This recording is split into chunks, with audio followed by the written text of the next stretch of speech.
All right, welcome in everybody. Ready for another deep dive. Today we're tackling a verse that, well, let's just say it gets people thinking, maybe even a little uncomfortable. Matthew 10.37, that's from the King James Version of the Bible. Yeah, no doubt about that. And luckily we've got some really insightful material here to help us unpack it, make sense of this challenging verse. So basically what we're after today is figuring out how putting faith first actually works in real life, particularly when it comes to family, the people we're closest to.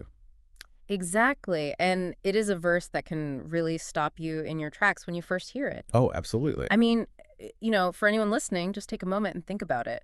He that loveth father or mother more than me is not worthy of me. And he that loveth son or daughter more than me is not worthy of me. It's heavy stuff. It is. It's heavy stuff. What's your initial reaction just hearing that? What pops into your mind? I think for many people, it feels like a really stark choice, like almost an impossible one. But, when we really dig into it, what becomes clear is that it's not about loving our families less. Right? It's more about that unwavering top priority commitment to God. It's about maybe, like you said, a hierarchy, getting those priorities straight. That's a great way to put it. It's about understanding the order of things. And I think sometimes real life situations can help illustrate this better than anything.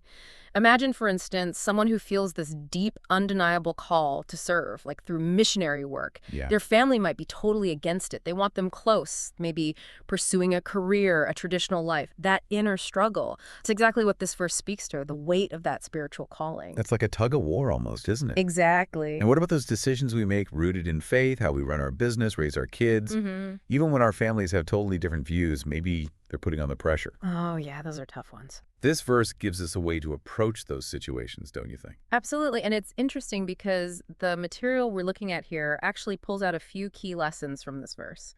First and foremost, it's God comes first.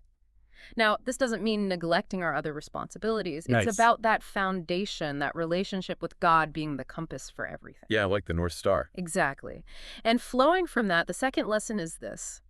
Faith may bring opposition. It's a reality. Following your faith, well, it might lead to friction, maybe even distance from loved ones. Sad but true. It is, Yeah. and the source emphasizes how important it is to stay true to your beliefs even when it's hard. You can't compromise your faith just to avoid conflict. And that kind of leads into the idea of sacrifice, doesn't it? Like true discipleship requires sacrifice. 100%. And it doesn't always have to be this huge dramatic thing. Right. It could be giving up some comfort, convenience, even that desire for everyone in the family to agree. Yeah. All because you're trying to live by your faith. Like someone who consistently volunteers their time, even when it means less time for family outings or whatever. Absolutely. Putting those faith values into action, even if it means giving something up. It's about making choices, I guess. It is. And the final point the source makes is so important. Balancing love and loyalty. We got to be clear. This verse isn't saying ditch your family, forget about love and respect. No, not at all. It's highlighting where our ultimate loyalty lies with God. And ideally, that influences how we love and interact with our families. It's not an either-or situation. Like our faith actually enhances those relationships, or at least it should. Right, because think about it. This verse, it's not advocating for abandoning family. It's emphasizing that ultimate loyalty to God, which then should ideally inform how we love and interact with our family. So it's about recognizing that order. Exactly. Like we said before, it's about that hierarchy of commitments, love for family. It's crucial. But it's the commitment to faith that provides those overarching principles, the ones that guide all our relationships. Yeah, I see that. Like a framework. It's almost like, okay, we love our family deeply, but our faith is that compass that shows us how to love them well, maybe even better.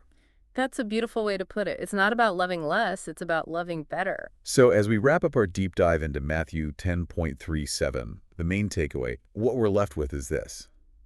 It's a call to prioritize faith. And yeah, that can mean tough decisions. It can. But it doesn't negate the importance of love for family. It all comes back to where that ultimate allegiance lies. It really does. Now, for everyone listening, think about this. Where do your deepest loyalties lie? And what does it really mean to put something first in your life? Thanks for joining us on this deep dive. It's been a thought-provoking one. It always is. See you next time. See you next time.